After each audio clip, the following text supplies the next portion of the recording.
Bonjour à tous. Aujourd'hui dans cette vidéo, on revient sur mon installation électrique et domotique. Installation que vous retrouvez de toute façon en vidéo, donc dans les fiches et dans le petit en haut à droite de cette vidéo. Aujourd'hui, on va se focaliser sur l'onduleur en domotique, et en particulier mon onduleur dans mon installation à moi. Cet onduleur, c'est un APC BAC UPS RS800, que j'ai acheté il y a maintenant plus de 15 ans, à l'origine pour protéger mon ordinateur personnel, et qui me sert maintenant à protéger mon installation domotique. Pour comprendre les enjeux de l'installation d'un onduleur, il faut comprendre l'installation électrique, en tout cas la mienne. Je vous ai fait des petits schémas pour vous expliquer tout ça, mais vous avez un compteur électrique Linky qui est branché sur un disjoncteur de branchement de marque Bako. Alors tout ça, c'est pas des choses que vous choisissez forcément, puisque ce sont des installations plombées qui sont installées à l'origine dans votre logement.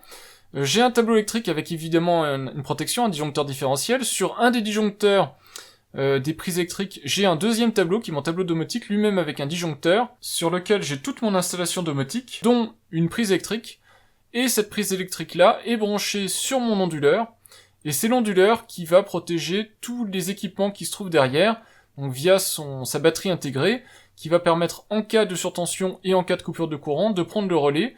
Il est monitoré par mon installation JDOM, donc il est branché en USB sur mon Raspberry Pi, et donc c'est mon installation JDOM qui vérifie son statut et le statut courant de l'alimentation, donc est-ce qu'il est sur secteur ou est-ce qu'il est sur batterie. Avant d'aller plus loin dans cette vidéo, il est important de comprendre ce que c'est qu'un onduleur. Alors pour ça, il y a Wikipédia, vous pouvez tout aussi bien que moi, quand vous posez ce type de questions, aller voir dans Wikipédia. Moi je veux juste vous pointer du doigt en fait le fait qu'en informatique, on fait souvent un abus de langage quand on parle d'onduleur. Le sens strict d'un onduleur en électronique, c'est celui qui est décrit sur Wikipédia. C'est un dispositif qui permet de générer des tensions et des courants alternatifs à partir d'une source de tension et de fréquences différentes, donc de ce que vous voulez générer.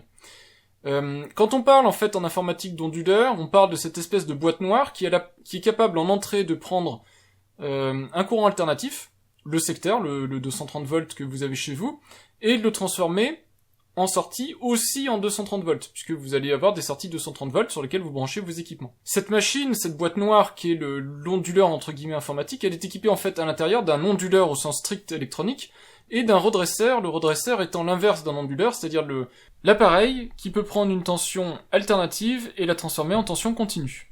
Donc en gros pour recharger la batterie.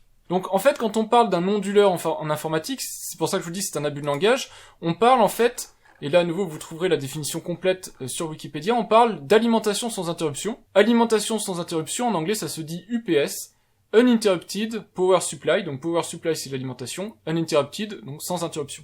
Donc le vrai terme pour un onduleur, en fait, en français, ce serait alimentation sans interruption, mais personne n'utilise cette terminologie-là. Mais je trouvais ça intéressant de vous présenter la partie purement électronique de la chose, parce que c'est vrai qu'au quotidien on fait l'abus de langage, et si vous faites de l'électronique, vous vous en serez très certainement rendu compte. Il est fondamental de comprendre deux choses sur l'onduleur, pour pouvoir le choisir efficacement, donc à la fois parce que ça conditionne le budget, mais aussi parce que ça conditionne la qualité de la sortie de l'onduleur. Et tout ça, donc à nouveau, vous le retrouverez si vous voulez plus d'informations sur la page Wikipédia, alors soit en français, soit en anglais, suivant le niveau d'information que vous voulez. Il y a 3 technologies d'onduleur. Alors, en français, on appelle ça en attente passive, en interaction avec le réseau ou à double conversion. En anglais, pour en attente passive, on appelle ça offline. En interaction avec le réseau, on appelle ça line interactive. Et à double conversion, en général, on appelle ça online.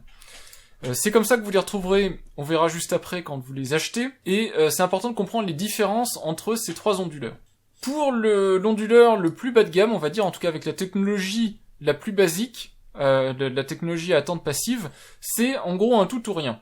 C'est-à-dire que soit, ici si vous prenez ce schéma que je vais vous mettre en plein écran, donc à gauche ici vous avez votre entrée alternative de 130 volts, donc votre réseau électrique, à droite ici vous avez votre sortie d'onduleur, donc les équipements que vous allez brancher dessus, et au milieu vous avez l'onduleur.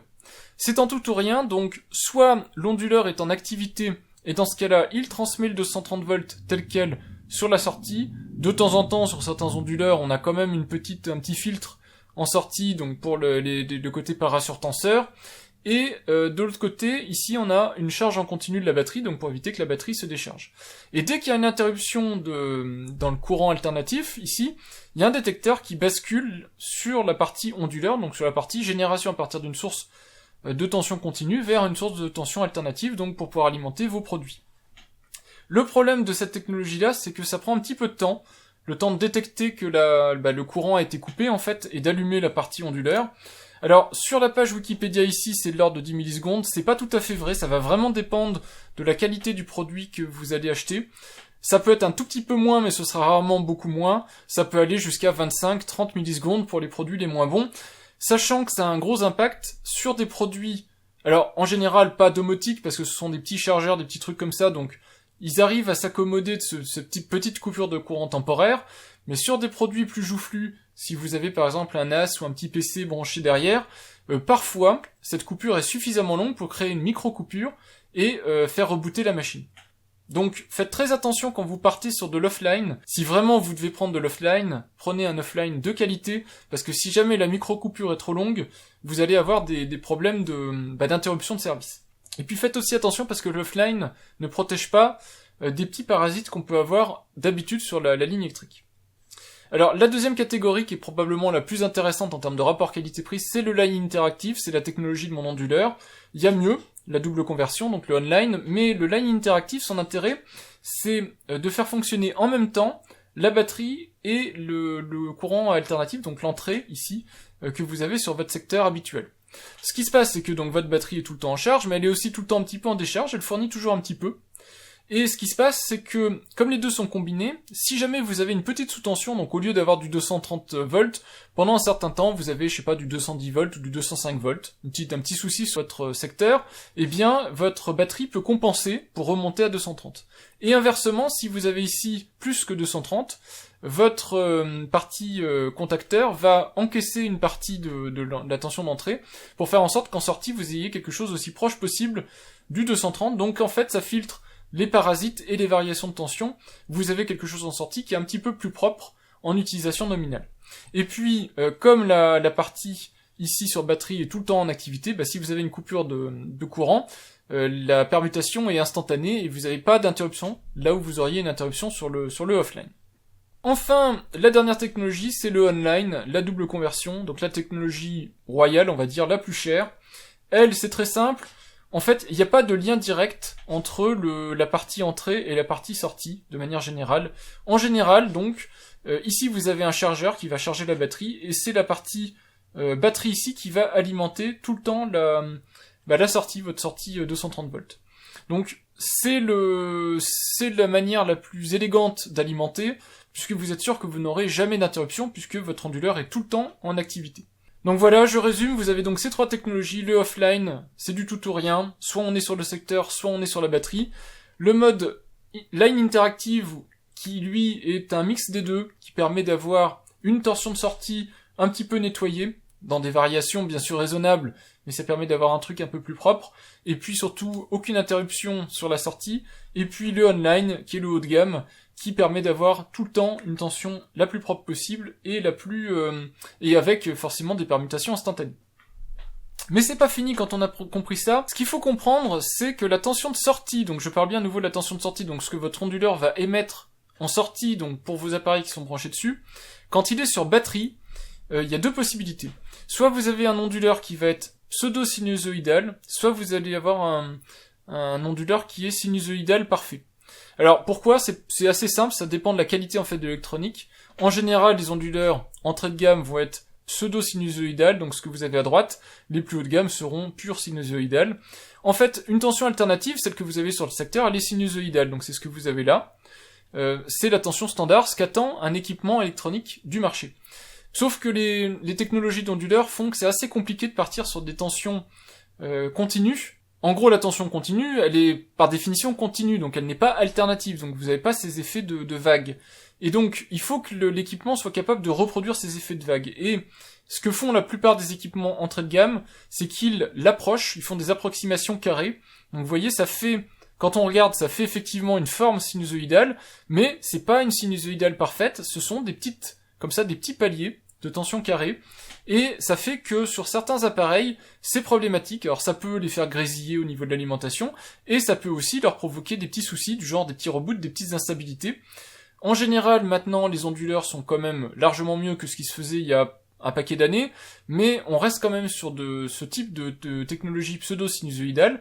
Donc si vous voulez un bon onduleur, un très très bon onduleur, eh ben vous avez compris, vous le prenez online et vous le prenez pur sinusoïdal, et ça va vous coûter bonbon, mais vous aurez un truc vraiment sympa. Maintenant, c'est pas obligé de le faire en domotique. Je pense que pour des budgets autour de 100-150 euros, 200 euros, vous vous en sortirez avec difficilement mieux si vous prenez de la marque que un line interactive en tension pseudo-sinusoïdale, et ce sera déjà pas mal. A priori, avec des petits chargeurs, surtout les petits chargeurs 5 volts ou 12 volts qu'on peut avoir, qui ont des petits condensateurs, ça devrait pas poser un gros problème, et si vous avez un petit PC derrière, les alimentations récentes, ça devrait pas non plus leur poser un très très gros souci.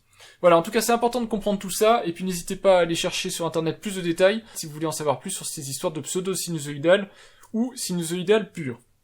Alors, on va regarder les onduleurs entre guillemets qui sont présents sur le marché. Pour ça, je vous envoie chez LDLC, j'ai choisi comme ça arbitrairement un site internet, ça aurait pu être Amazon, ça aurait pu être matériel.net, Top Achat ou peu importe. J'ai choisi LDLC et dessus, je vais vous présenter quelques onduleurs qui sont commercialisés sur le marché et vous donner quelques pistes pour choisir vos onduleurs. Alors, déjà vous voyez, rien que ne serait-ce que les deux premiers produits qui sont présentés, c'est pour ça que j'ai choisi cette page-là dès le départ. J'ai pas trié, hein, c'est vraiment ce qu'on me met dès le départ. Déjà, il y a une faute de frappe sur le site LDLC, le one line c'est une faute de frappe, mais surtout ce qu'il faut comprendre, c'est qu'il y a à peu près tous les tarifs. Vous voyez ici qu'on a un onduleur, donc 3000 VA, qui est quand même à plus de 1000 euros, quand juste en dessous vous avez un onduleur qui ressemble un peu à une multiprise, donc un onduleur line interactive parafoudre, 600 VA, qui est à moins de 100 euros. Donc vous voyez qu'il y en a un petit peu pour tous les budgets. Ce qu'on peut voir également, c'est que il y a pas mal de marques qui officient sur le marché de l'onduleur. Si je dois vous en conseiller deux, des marques sur lesquelles vous n'aurez pas de soucis, c'est la marque APC. APC qui a été rachetée il y a maintenant quelques années par Schneider Electric. Donc c'est pour ça que vous verrez partout des logos Schneider Electric. Mais la marque APC reste. Et la deuxième marque, c'est la marque Eaton, qui est, je crois, également une marque américaine.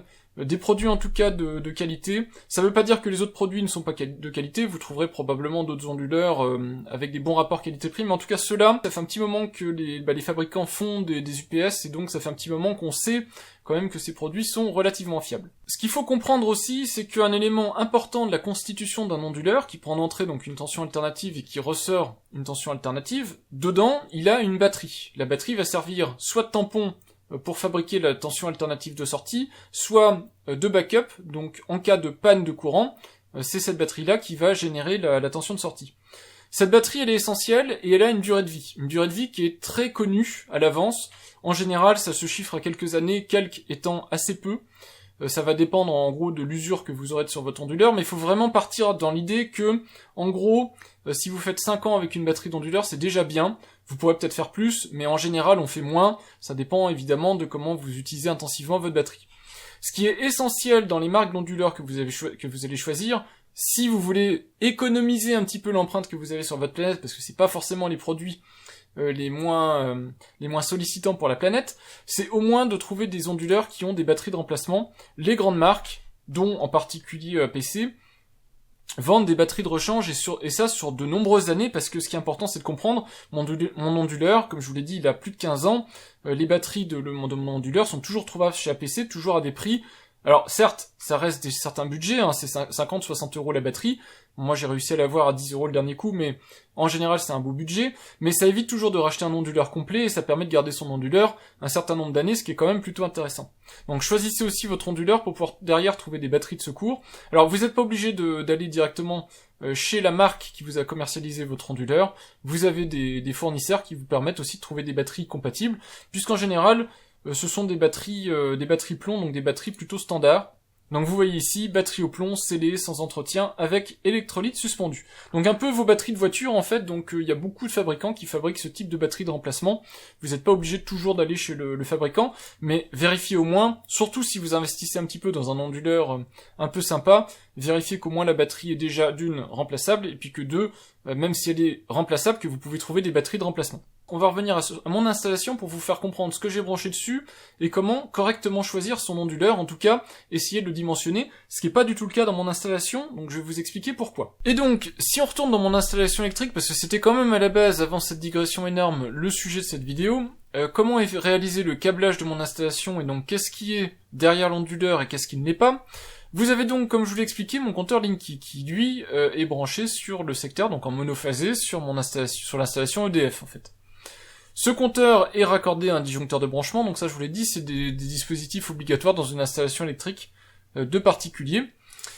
Et ce disjoncteur de branchement, alors évidemment c'est pas exactement comme ça que c'est branché en vrai, hein, je fais des résumés, mais sur une des lignes du tableau, j'ai un disjoncteur différentiel, ici, qui me permet donc de protéger la ligne, et un des disjoncteurs, ici, est un disjoncteur de prise, et sur ce disjoncteur-ci est raccordé mon deuxième tableau, qui est mon tableau domotique. Alors, on n'est pas obligé de faire comme ça, un électricien ne ferait certainement pas comme ça, moi je l'ai fait comme ça parce que je veux une vraie protection, dans le sens où quand je travaille sur mon tableau domotique, je veux être absolument sûr et certain que tout est coupé.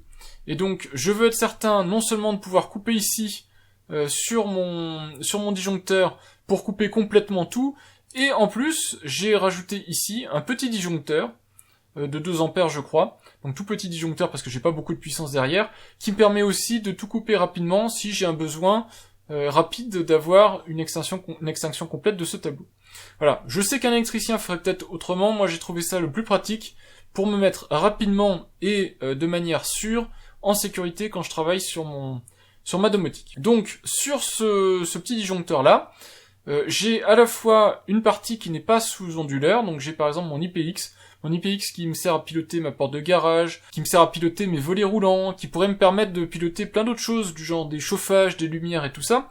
Donc lui, il n'est pas sous onduleur, c'est pas très grave s'il y a une coupure de courant et que je ne peux pas actionner la porte de garage, puisque de toute façon, la porte de garage en elle-même n'est pas derrière l'onduleur. Donc c'est des choix à faire, ça fait partie des équipements que je suis prêt à perdre en cas de coupure de courant. Et puis, en parallèle de tout ce qu'il y a sur ce tableau électrique de domotique, j'ai donc une ligne qui part sur la prise électrique que je vous ai montré, prise électrique sur laquelle est branché mon onduleur. Donc l'onduleur est raccordé via un câble électrique standard à cette prise électrique, et je vous montrerai avec des petits exemples comment, en cas de perte de courant, eh bien l'onduleur prend le relais. Quels sont maintenant les produits que j'ai branchés derrière mon onduleur? Quels sont les choix que j'ai faits? Puis quels sont ceux que je vous conseille de faire, ou en tout cas d'y réfléchir? Alors, déjà sur mon onduleur, je n'ai pas que le circuit électrique, donc je n'ai pas que l'alimentation électrique qui est branchée dessus, donc le secteur, j'ai aussi le téléphone. Alors vous pouvez passer par d'autres mécanismes, vous pouvez très bien avoir une protection générale sur le tableau électrique, vous pouvez avoir une multiprise avec une protection RJ11, une protection téléphonique. Je vous conseille quand même d'avoir au moins un équipement dans votre installation qui protège, qui filtre en amont des potentiels risques que pourrait introduire dans votre installation une ligne téléphonique, parce que c'est bien beau de protéger votre équipement électrique, mais si en cas de foudre, en cas d'orage, etc., quelque chose arrive par la ligne téléphonique, ce serait dommage de tout endommager. Évidemment, si vous avez de la fibre optique, ou si vous êtes purement en sans fil, en 4G, etc., il n'y a pas de protection à avoir, mais sur un câble téléphonique, c'est important d'avoir une protection téléphonique. Alors, sur cet onduleur, j'ai 2 multiprises qui sont branchées, je vous montrerai en vidéo juste après à quoi ça ressemble exactement. Je vous montre pas tous les équipements qui sont branchés, mais ce que je vous conseille d'avoir derrière un onduleur, ce qui est essentiel, surtout si vous faites de la domotique évidemment, ici on n'est pas dans un contexte d'utilisation serveur ou d'utilisation PC pour protéger votre machine de travail. Donc derrière un onduleur, moi ce que je vous conseille d'avoir, c'est déjà votre installation domotique en tant que telle, donc votre contrôleur domotique. Alors moi dans mon cas de figure c'est un Raspberry Pi avec JDOM, c'est un petit adaptateur secteur, donc un petit transformateur 5 volts qui alimente le Raspberry Pi. C'est important parce que, surtout si vous avez ce type de produit Raspberry Pi, et surtout en plus, si vous faites, je pense, l'erreur, j'appelle ça l'erreur, de le faire tourner sur une carte SD, ce sont des produits qui peuvent assez vite cracher. Vous avez quand même, par exemple JDOM, mais c'est vrai avec Home Assistant et d'autres installations domotiques, vous avez dessus une base de données, vous avez dessus un système de fichiers, qui peuvent, en cas d'arrêt brutal, même si la carte SD en elle-même n'est pas endommagée, et pourtant il y a toutes les chances en cas d'arrêt brutal que ça se passe mal avec votre carte SD, eh bien vous pouvez avoir de la corruption de fichiers, ou même ne plus être en mesure de démarrer votre base de données, de récupérer votre base de données, des choses comme ça. C'est quand même bête en cas de coupure de courant d'en arriver à des situations extrêmes comme celle-là, donc c'est intéressant d'avoir ce système domotique sur onduleur. L'autre chose que permet JDOM, alors je vous montrerai un petit peu plus tard dans la vidéo comment j'ai configuré JDOM, ce qui me permet de faire, mais en maintenant votre système domotique en vie, ça lui permet aussi de continuer à discuter avec le reste du monde, et en particulier si vous continuez à avoir une connexion internet quelconque, ça lui permet donc d'envoyer des notifications, de vous informer que quelque chose va mal. La deuxième chose que j'ai mis derrière l'onduleur, ce sont mes caméras de surveillance, parce que a priori, vous ne savez pas pourquoi il y a une coupure de courant. C'est très peu probable que la coupure de courant soit due à des mauvaises intentions de certaines personnes qui voudraient s'introduire chez vous, mais quand même, ça peut être intéressant de garder au moins un système basique de surveillance, des caméras, des capteurs d'ouverture, des choses comme ça, qui seraient filaires, qui pourraient être reliés sur quelque chose d'ondulé, donc derrière l'onduleur. Ça peut être pratique quand même d'avoir ce type d'équipement, surtout que la plupart des caméras, ici je vous ai mis mes caméras Arlo, c'est des Pro 3, elles sont sur batterie, donc il y a juste la centrale à mettre sur l'onduleur, et puis ma caméra IMU, elle est sur secteur, mais c'est un petit chargeur 5 volts, donc du coup c'est très facile à mettre derrière un onduleur. Et enfin, l'équipement que je vous conseille, lui aussi, à mettre derrière l'onduleur, c'est votre accès internet, en fait, donc votre box opérateur, si vous avez une box opérateur, votre modem, votre routeur, si vous avez un modem routeur, tout ce qui permet en tout cas de vous offrir une connexion internet. C'est par cette connexion internet là que vous pourrez continuer à surveiller votre logement via les caméras de sécurité. C'est par cet accès internet là que votre centrale domotique pourra dialoguer, pourra vous envoyer des SMS, des notifications, des informations quelconques pour vous dire qu'il y a quelque chose qui va mal, et donc c'est essentiel que cette box reste en activité. D'autant plus que moi j'ai une Livebox Play, et si la coupure de courant est suffisamment brève, quelques secondes, sur cette version-ci, sur la version que j'ai en tout cas, il y a toutes les chances du monde qu'elle ne reboote pas, elle se figeait, elle se bloquait en fait au démarrage, et donc je perdais complètement l'accès internet, donc c'est essentiel d'avoir ce type de produit derrière un onduleur. Voilà, et puis moi en plus de tout ça, j'y ai mis un de mes points d'accès Wi-Fi Mesh, alors je les ai pas tous mis sur l'onduleur, mais j'en ai au moins un, pour conserver l'accès Wi-Fi. Ça permet de très facilement comme ça de continuer à avoir un accès Wi-Fi dans le logement en cas de coupure de courant, pour aller voir rapidement ce qui se passe, d'autres choses de ce type-là. Alors j'ai d'autres produits, je vais vous montrer en vidéo ce que j'ai mis dans le détail, mais il y a un tas d'autres choses que vous pouvez mettre derrière un onduleur, en particulier si vous avez un NAS, les NAS, alors soit un PC que vous utilisez en tant que NAS, donc une petite machine que vous auriez fabriquée pour faire du stockage de dossiers, de fichiers locaux, et aussi peut-être pour des machines virtuelles pour faire tourner votre domotique, ça peut être intéressant, mais aussi les NAS préfabriqués, les trucs du genre Synology, QNAP et autres, ça peut être intéressant de les mettre derrière un onduleur, s'ils sont tout le temps allumés, pour éviter justement qu'ils se coupent subitement, puisque les NAS fonctionnent en général non pas avec des SSD, mais avec des disques durs à plateau, donc des disques durs qui n'aiment pas les interruptions brutales d'alimentation, et donc c'est important d'avoir un NAS derrière derrière un onduleur. Que choisir en termes d'onduleur? Je vais pas vous mentir, c'est pas l'objectif de cette vidéo, je vais pas vous donner des conseils sur quoi acheter exactement. Juste, donc, je synthétise quand même pour que vous sachiez à peu près vers quoi vous devez vous orienter. Au minimum, choisissez un onduleur de marque. Quand je dis de marque, c'est par exemple APC ou Eaton, des marques quand même un peu réputées. Au minimum, prenez le Line Interactive, de manière à minimiser le temps d'indisponibilité quand on bascule du secteur vers la batterie et inversement. Donc évitez les offline, même si certains font l'affaire, c'est quand même des technologies à éviter parce qu'ils protègent quand même beaucoup moins les équipements que vous mettez derrière. Donc Line Interactive ou online si vous avez les moyens. Au niveau ici des VA, en général c'est la question qu'on se pose, si jamais vous n'avez pas les watts qui sont écrits, vous prenez la capacité en VA et vous divisez par 2 tiers. Enfin, vous multipliez plutôt par 2 tiers. On est à 400 watts quand on fait 2 tiers, on est à 360 watts ici, donc en gros c'est ça. Donc vous avez un ratio en gros de 2 tiers qui sont liés à la tension au secteur français, tout ça. Enfin bon, je rentre pas dans les détails électriques, mais ça vous permet d'estimer, sachant qu'en général, la consommation que vous allez mettre derrière, ça dépend de ce que vous avez, mais un NAS, c'est en gros 30 watts, 30 à 40 watts suivant le nombre de disques à plateau que vous avez dedans, si c'est un petit NAS du genre Synology. Un petit PC, c'est au minimum 160 à 100 watts pour un tout petit PC. Les gros PC, ça commence à être la folie en termes de watts, mais normalement c'est pas l'objectif de cette vidéo, donc je vais pas aborder ça là. Un Raspberry Pi, ça consomme moins de 10 watts. Une caméra en USB, ça consomme en général moins de 10 watts, en général même moins de 5 watts. Un point d'accès Wi-Fi, c'est moins de 10 watts. Une box, alors là ça dépend de l'efficacité. Chez Free, je crois qu'ils sont pas super efficaces en termes d'économie d'énergie. Chez Orange, ils sont bien meilleurs. Comptez entre 10 et 20 watts, donc suivant votre box domotique. Vous faites une somme.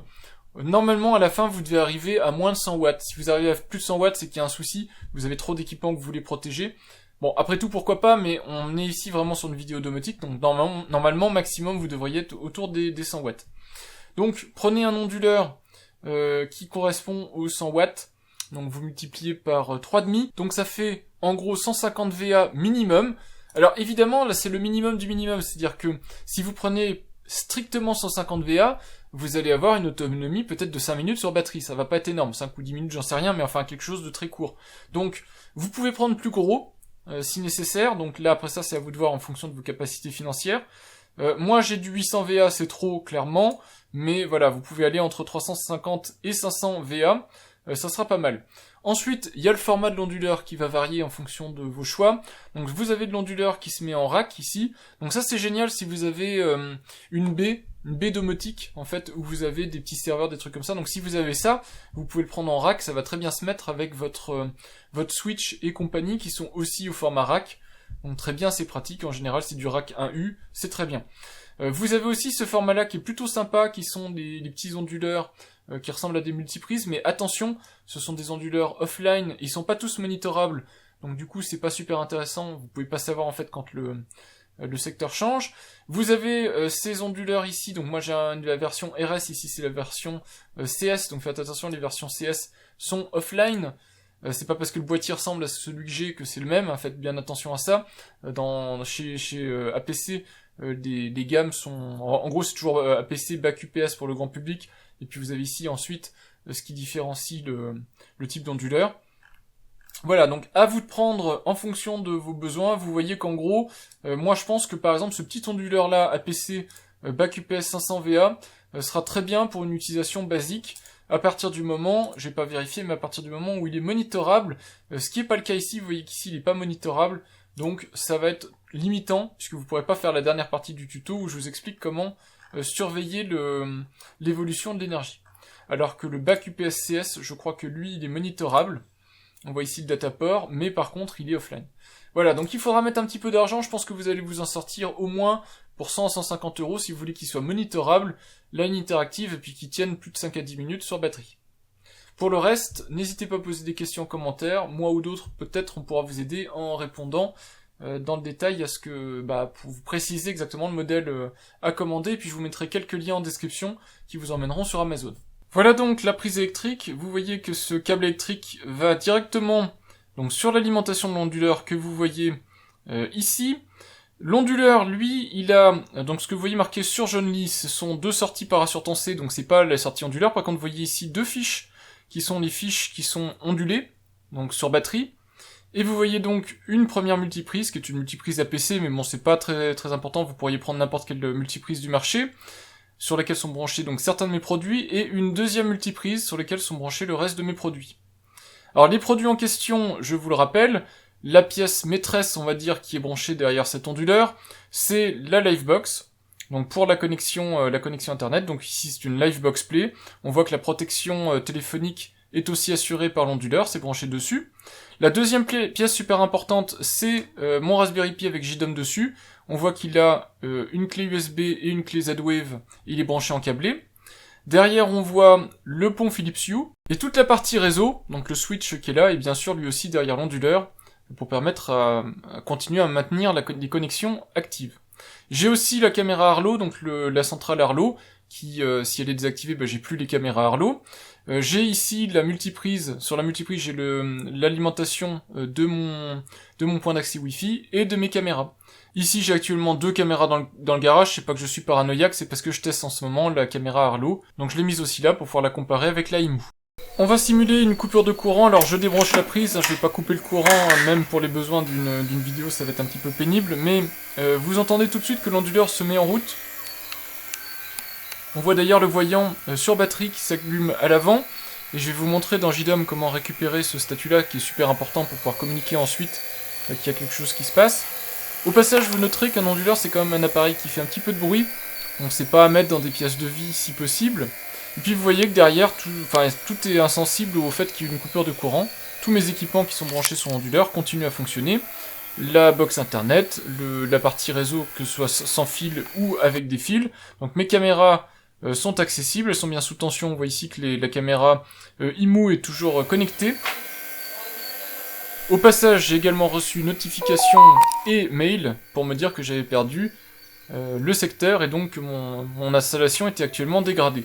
Ce qui me permet de réagir et de savoir combien de temps l'installation est arrêtée et puis essayer d'intervenir dessus. Évidemment, si je rebranche, vous voyez que instantanément, l'onduleur reprend son statut initial, donc on voit qu'il repasse donc online, on voit qu'il est branché sur le secteur, et toute l'installation, à nouveau, c'est complètement transparent, la bascule, l'installation continue de fonctionner comme si de rien n'était, comme s'il n'y avait pas eu de coupure de courant, et c'est ce qu'on veut avec un onduleur, préserver la bonne marge de son installation, même en cas de coupure de courant. Alors avec ce type d'onduleur, moi j'ai une autonomie de plus d'1 heure, en cas de coupure de courant, ce qui est largement suffisant. L'onduleur est surdimensionné parce que c'était mon onduleur pour mon PC. Reste maintenant plus qu'à se rendre sur mon installation domotique, donc dans mon cas JDOM, mais si vous avez d'autres installations du genre Home Assistant, etc., il faudra adapter un petit peu, mais le principe est en gros le même. La plupart, en tout cas, des solutions domotiques permettent de gérer des onduleurs. Alors dans mon cas de figure, l'onduleur se trouve dans la partie tableau domotique. Donc dans la partie tableau domotique, je vous rappelle, j'ai une vidéo dédiée sur comment j'ai installé JDOM, comment je l'ai configuré en tout cas pour gérer tout ça. Donc j'ai une section, une pièce, entre guillemets, tableau domotique, dans laquelle j'ai le suivi de mon Raspberry Pi. J'ai également donc la surveillance pour vérifier que la porte de mon tableau électrique n'a pas été ouverte par mes gardes, donc la sécurité autour de ça. Et puis vous voyez ici la section de mon onduleur, donc APC BAC UPS RS800, c'est mon onduleur, qui est actuellement donc sur secteur, et puis on voit à côté la Livebox avec son temps de fonctionnement. La durée de fonctionnement de ma Livebox maintenant est purement liée aux mises à jour qui sont poussées par Orange, donc c'est les seules raisons pour lesquelles elle redémarre. Elle n'a que 25 jours ici parce que Orange régulièrement pousse des mises à jour de firmware. Avant j'avais des durées qui étaient moins importantes. Voilà en gros donc ce qu'on peut avoir, ce qu'on peut obtenir. Donc ce qui est important de savoir, c'est comment on branche donc cet onduleur sur une installation JDOM. Alors dans mon cas de figure, j'utilise le plugin qui s'appelle NUT, donc Network UPS Tools, qui est un plugin Linux en fait, enfin qui est un utilitaire Linux avec un plugin qui existe dans JDOM. Donc quand vous allez dans JDOM, dans la partie gestion des plugins, que vous allez sur le market JDOM, il y a plusieurs plugins qui permettent de faire de l'onduleur. Donc vous avez le plugin NUT dont je vous ai parlé, qui est ici, plugin onduleur, entre parenthèses, NUT. Mais vous avez aussi des plugins comme le plugin APC, donc si vous avez un onduleur spécifique APC, vous avez aussi le plugin dédié aux produits APC qui sont branchés en USB sur le Raspberry Pi. Parce que oui, je ne l'ai pas précisé, mais via un câble propriétaire, ça doit être un genre de RJ11 vers USB, mon onduleur est branché en USB sur mon Raspberry Pi. Donc moi en tout cas j'ai choisi le plugin qui s'appelle NUT, qui est un plugin officiel, qui est inclus avec les packs JDOM, mais qui est à payer, il coûte 2€. Donc voilà, c'est toujours la problématique avec JDOM, les plugins sont pas très chers, mais par contre, à chaque fois que vous voulez un plugin, il faut passer à la caisse, sauf si vous avez des packs. Comme c'est mon cas, moi j'ai un pack Ultimate où j'ai tous les plugins officiels inclus dans mon installation. Alors ce plugin NUT, une fois que vous l'avez installé, il va se retrouver dans la partie monitoring, on le voit ici. Donc vous avez une section configuration ici qui permet de vérifier si le démon est bien activé. Au passage, j'en profite pour vous partager une petite information, le plugin NUT sur JDOM, par défaut, il est en cron 15. Cron, c'est en fait le moteur d'exécution de tâches, donc qui exécute des tâches de manière régulière. Cron 15, c'est-à-dire qu'il va exécuter ces tâches-là toutes les 15 minutes. Ça veut dire que par défaut, le développeur qui a créé ce plugin-là, je sais pas ce qui lui est passé par la tête, mais il s'est dit, c'est bien que ce soit mis à jour une fois toutes les 15 minutes. Évidemment, quand on a une coupure de courant, surtout quand on parle de micro-coupures, donc des coupures qui durent 30 secondes, 1 minute, peut-être 2 minutes, le plugin ne verrait même pas ce type de coupure et vous ne seriez même pas informé qu'il y a eu une coupure sur votre réseau. Alors ça peut être sans importance, mais sur certains cas d'usage, ça peut être super critique de savoir qu'il y a une coupure de courant, parce que peut-être que ça va laisser certains de vos systèmes dans des états non souhaitables, parce que vous pouvez pas tout mettre derrière un onduleur. Alors moi je l'ai passé en cron, mais pour le passer en cron, il faut aller modifier le code source. Donc pour ça je vais pas vous donner des détails, mais je vais vous donner plutôt le thread que j'ai créé sur le forum JDOM, sur lequel j'ai partagé mon retour. Alors malheureusement chez JDOM, pour beaucoup de plugins, il n'y a plus personne qui a l'air de monitorer. Et pourtant c'est dans la section monitoring, mais il n'y a plus personne qui a l'air de monitorer les sujets qui sont postés. Je trouve ça dommage, vous voyez ma question date du 28 février, il n'y a personne de l'équipe JDOM Pourtant tout est bien tagué, c'est bien sur le plugin officiel, un plugin qui est payant qui coûte 2 €, et il y a personne qui prend la peine de faire de surveiller et puis de répondre à ce type de questions, d'autant plus que j'avais même ouvert un incident et que même l'incident n'a pas été traité. Je trouve ça bien dommage, et c'est pour ça que je suis actuellement en cours de réflexion pour savoir si je conserve JDOM ou si je passe sur autre chose, parce que c'est un faisceau de choses qui me dérange un petit peu. Toujours est-il que j'ai fait le nécessaire, donc j'ai fait le retour sur le forum JDOM, il y a des gens qui ont réagi, qui m'ont donné des solutions de contournement, et donc si vous voulez faire le nécessaire, vous pouvez suivre les informations fournies par JPTY, son pseudo est pas très facile à prononcer. Vous allez dans la classe plugin nutcore class nut.class.php et vous remplacez cron 15 en cron. Alors évidemment, dès que vous ferez une mise à jour, cette modification sera effacée, donc il faudra recommencer. Et puis à côté de ça, il y a d'autres solutions fournies par d'autres personnes. Donc si vous voulez d'autres possibilités, c'est aussi possible de faire sans avoir à modifier le code source. Voilà, en tout cas, je peux pas vous proposer mieux, mais faites attention donc de pas rester en cron 15 parce que sinon ça va être quand même assez limitant, vous ne pourrez pas en faire grand chose. Et puis vous avez une partie création en fait du lien avec l'onduleur, donc vous cliquez ici sur ajouter, ça vous ajoute ici l'entrée à remplir, et il va falloir mettre ici des informations qui sont liées à votre onduleur, à l'installation NUT de votre onduleur. Et pour faire l'installation NUT, alors, moi je vais pas m'embêter, je vais pas vous donner les lignes de commande à faire dans le détail. Pourquoi ? Parce que à chaque fois que je fais ça, au bout de 2 ou 3 mois, ma vidéo est obsolète parce que la procédure a changé, et donc du coup elle peut plus vous aider. Donc moi ce que je vous conseille, c'est de faire comme j'ai fait. Vous allez sur la documentation, alors moi j'ai pris Ubuntu parce que je trouve que leur portail de documentation est très bien fait, au moins en tout cas pour la partie NUT, donc Network UPS Tools. Il vous donne quelques explications de haut niveau sur comment ça marche, quelles sont les différentes commandes, démons, utilitaires autour de ça. Et puis ensuite vous avez toute la partie installation qui va vous expliquer dans le détail comment connecter votre onduleur. Alors le principe général de NUT, c'est du client-serveur en fait, donc vous avez une machine qui est serveur, qui s'interface avec votre onduleur et qui rend possible son interrogation à distance, et une partie cliente qui se branche sur la partie serveur NUT et qui permet d'interroger et de piloter votre onduleur. Vous pouvez tout mettre sur un seul et même produit, moi c'est ce que j'ai fait, c'est pour ça d'ailleurs ici que je suis en localhost, puisque ma partie cliente est branchée en localhost, donc sur le Raspberry Pi, donc j'ai tout installé en local, mais ça vous permet, si vous avez par exemple un NAS Synology, donc j'ai trouvé ici vite fait une petite ressource qui vous montre le NAS en question, vous voyez que dans le NAS Synology, vous avez aussi le support de l'UPS, donc de votre onduleur, et la possibilité donc d'avoir NUT allumé, ce qui vous permet d'avoir ensuite un client pour monitorer tout ça. Donc vous n'êtes même pas obligé de brancher l'onduleur forcément sur votre installation domotique, sur votre Raspberry Pi, donc sur votre box JDOM Home Assistant. Vous pouvez aussi le mettre sur un NAS pour permettre de protéger le NAS et le piloter à distance avec votre équipement JDOM ou votre équipement Home Assistant. Donc il y a pas mal de possibilités, et tout ça expliqué dans le détail ici dans la page wiki d'Ubuntu. Donc jetez un petit coup d'œil, vous verrez, c'est très simple, enfin c'est très simple. Il y a énormément d'étapes, mais toutes les étapes sont détaillées, expliquées et en français, et c'est super précis. Donc moi je pourrais pas faire mieux, et puis si je devais vous faire un tuto là-dessus, ça prendrait une demi-heure. Donc n'hésitez pas à regarder cette documentation, et si jamais il y a des petits soucis, vous pouvez même interagir pour modifier la page, l'enrichir, ou poser des questions autour de tout ça. Quand c'est fini, vous avez un équipement ici, je vous l'ai dit, l'équipement transparaît sur le dashboard via une tuile, et vous voyez cette tuile évoluer en fonction de l'état courant.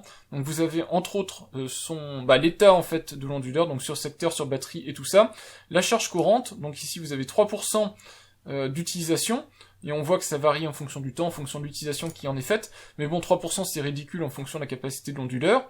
Vous avez la charge de la batterie, donc ça, quand il est en décharge, parce qu'il est actuellement, parce que le secteur est pas présent, eh bien vous verrez ça descendre, et ça vous permet de suivre à distance la capacité qui lui reste. Et puis vous avez une estimation du temps restant, donc là j'ai fait un petit peu de tuning, parce que par défaut c'est en secondes, mais vous avez, donc moi j'ai 1h30, alors j'ai un petit peu moins en réalité, mais je vais avoir au moins 1h15, sur batterie avant que l'onduleur ne se coupe complètement. Évidemment, vous pouvez éteindre l'onduleur avant qu'il soit trop tard, et vous pouvez éteindre JDOM avant qu'il soit trop tard. Je vous montrerai vite fait comment on peut faire 2-3 trucs dans ce genre-là. Vous pouvez aussi suivre l'état de la batterie, donc c'est important de vérifier que sa tension reste aux valeurs nominales, donc moi c'est autour de 27 volts pour cette batterie-ci, et puis que la température ne monte pas trop haut. On sait jamais, mais en été, etc., avec la canicule, c'est important de vérifier que l'onduleur n'est pas en surchauffe. Alors ensuite, autour de tout ça, on peut faire des petites choses sympas. Moi, j'ai fait un scénario. Je vous le montre, il est ici. Donc j'ai un scénario qui s'appelle Alerte coupure de courant. Ici, et qui est provoqué par le changement de statut de l'onduleur, en fait. Donc je prends le statut de l'onduleur, qui est l'état de l'onduleur, donc sur l'objet onduleur, et si jamais la valeur change, je vais réagir. Et la réaction se fait ici dans ce script-ci. Alors, il y a un cas particulier, c'est si la variable a une valeur vide. Ça arrive que cette variable est une valeur vide, parce que de temps en temps, et c'est inhérent en fait au Raspberry Pi et à la connexion USB, il arrive que l'onduleur et l'USB en fait rebootent sur Raspbian, et que en fait le JDOM n'est pas l'état de l'onduleur. Et donc si jamais c'est le cas, ici je me suis fait un petit script, je vous montrerai vite fait le code de ce petit script, mais je me suis fait un petit script qui permet de déterminer si la valeur est pas vide. Donc ça veut dire la valeur a changé et il y a une vraie valeur, une vraie nouvelle valeur pour l'onduleur. Dans ce cas-là, moi je fais que notifier. Donc j'ai une notification ici. Alors c'est le plugin notification de JDOM tel qu'il est réglé. Ça m'envoie une notification sur mon téléphone mobile et un mail. Et ça m'informe que l'onduleur a changé de statut et ça me notifie du nouveau statut. Et puis si la valeur est vide, dans ce cas-là, je mets un petit log à mon scénario pour dire j'ai perdu la connexion avec l'onduleur. Je redémarre l'onduleur, donc ça c'est la commande que je vais vous montrer dans un moment. J'attends 30 secondes juste pour être sûr. Je rafraîchis l'état de l'onduleur et à nouveau je notifie en disant que l'état a changé et je redonne le nouvel état de l'onduleur, alors qui est peut-être le même que le précédent, mais en tout cas j'indique que quelque chose s'est passé en précisant qu'il y a eu une perte de statut de l'onduleur. Évidemment, il est tout à fait possible d'améliorer ce que j'ai fait ici en ajoutant vos propres comportements. En particulier, vous pouvez surveiller donc la charge restante de l'onduleur. Et si jamais le statut de l'onduleur il est actuellement en décharge et que la charge restante passe par exemple, je sais pas moi, sous les 10%, ça peut être intéressant, dans ce cas-là vous pouvez vous faire une action. Donc vous faites ajouter action, et dans la liste des actions possibles JDOM, c'est pas ici d'ailleurs, c'est ici, vous avez la possibilité de faire redémarrer JDOM ou de le faire arrêter. Donc ici vous choisissez arrêter, et donc vous pouvez demander à JDOM de s'arrêter. Alors faites attention, si vous faites ça, vous allez éteindre proprement JDOM, ce qui est je pense important, que ce soit pour le système de fichiers Linux, puisque c'est une Raspbian ici qui fait tourner JDOM, donc pour que tout soit éteint proprement avant qu'il y ait vraiment plus d'énergie dans l'onduleur, et puis de la même manière pour que la base de données, etc., enfin tout soit proprement arrêté.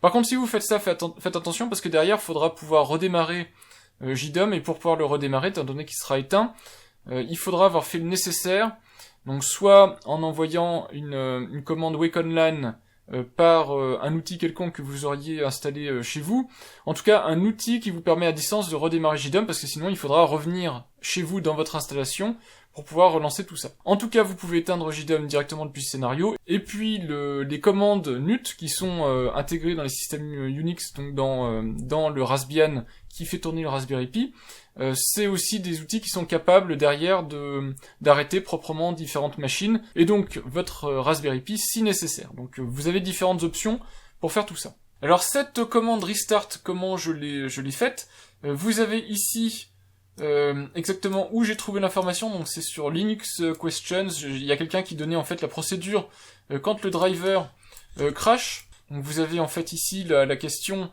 avec la réponse, donc quoi faire en cas de problème. Donc la personne qui a donné la réponse, c'est Lions Air en septembre 2005, donc vous voyez que c'est pas tout récent.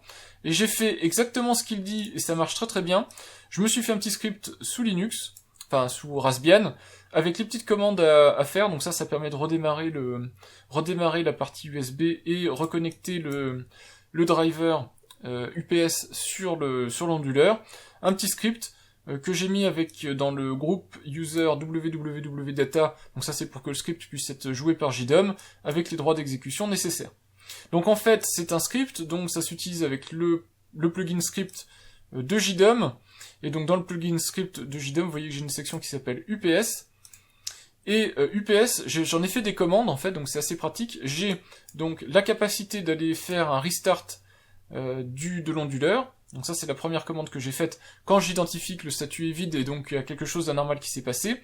Et puis je me suis fait 3 petites commandes qui sont de base avec le contrôle, l'UPS control qu'il y a sous Linux, qui sont pour faire des tests de batterie, donc un test rapide, un test profond et la capacité d'arrêter le test, si jamais j'ai besoin d'arrêter le test. Donc je vous montre vite fait à quoi ça ressemble. Pour ça, je me connecte sur mon JDOM.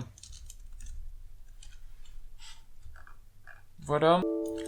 Je vais au bon endroit, et puis je vous montre les commandes. Donc on a le restart, donc ça c'est exactement ce que je vous ai montré. Donc vous avez juste à taper ça dans un petit script shell, et lui mettre les droits que je vous ai indiqués. Donc pour les droits, vous avez juste à faire en sorte que vous ayez exactement, je crois que c'est du 775, ici. Donc c'est hmod 775, vous changez le groupe, vous changez le owner du fichier. Et pour le run on UPS, voilà la commande. Donc évidemment là je suis obligé de flouter parce que j'ai le mot de passe admin de mon onduleur, mais c'est la commande UPS command. Et je fais passer en fait la variable ici, qui me permet de dire test deep, le start quick, le start deep et le battery stop. Voilà, c'est pas plus compliqué que ça, même si c'est pas forcément super évident. Et puis évidemment ensuite, si vous mettez un historique et tout ça, vous pouvez suivre l'historique de l'état de votre onduleur. Alors moi je sais pas si j'ai vraiment un historique très représentatif, et puis de toute façon j'ai pas non plus des coupures de courant tout le temps. Ouais, non, on voit rien en fait sur l'historique, mais en tout cas vous pouvez suivre l'historique non seulement donc de l'état de l'onduleur, mais aussi de la charge de l'onduleur et de la température de l'onduleur. Donc ça peut être pratique. Voilà, donc j'espère que ma vidéo vous aura un petit peu éclairé sur les bienfaits d'un onduleur dans une installation domotique. Mon installation à moi, c'est de la récup avec le matériel que j'avais, mais éventuellement vous, si vous investissez, ça vous permettra de choisir le matériel qui vous conviendra le mieux. Vous pouvez aussi partir sur d'autres solutions que je n'évoque pas ici dans cette vidéo, mais vous pouvez mettre des petites batteries USB si vous voulez juste protéger votre Raspberry Pi. Évidemment, moi je vous conseille de protéger votre box domotique et votre connexion internet, entre autres, et puis un NAS si vous avez le NAS. Donc pour ça, les petites batteries USB ne suffiront pas, même si ça peut faire l'affaire pour certains produits, comme une caméra, comme un petit Raspberry, une batterie USB 5V, ça suffit. Voilà, donc j'espère en tout cas que ça vous aura donné des pistes pour protéger votre installation domotique. Vous avez des commentaires si vous avez des questions, si vous voulez partager des informations avec les gens qui regardent cette vidéo. Moi je vous dis à bientôt pour de prochaines vidéos. Au revoir!